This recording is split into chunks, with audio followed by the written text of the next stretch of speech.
Sinullas karena patamise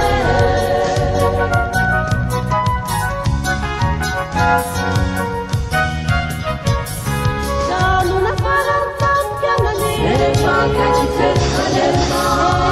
Perulalaga Pagkakit ko'y katakanisi Awan na nanaw isa puja Umakapunaw isa Ilaw binakit niyo Sama kapulang minulimu Kapaturan na Tunay sumakati Ang labis na pagkari Ang natigyan na nalaw Isilan tupuan sila sa wise Isilan tupuan sila sa wise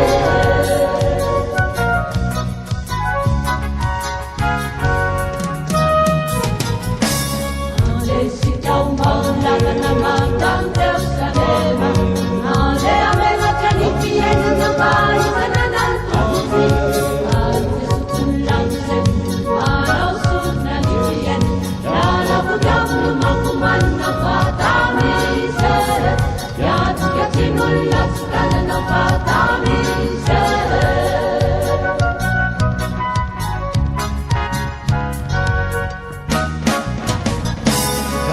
Parang pamna Natahuan sa isayin Sa wala sa pamna Nakasanar sa karin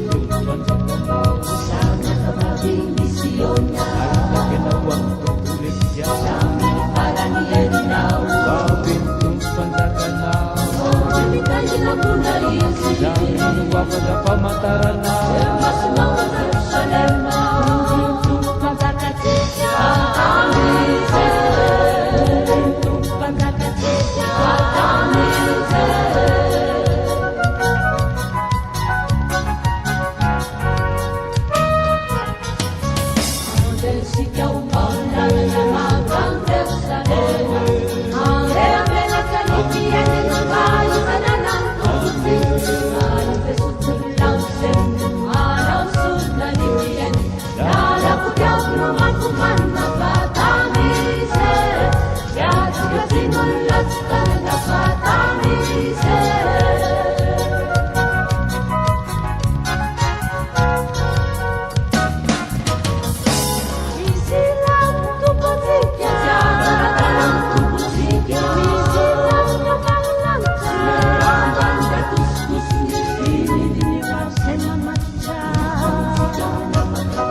Lumakuman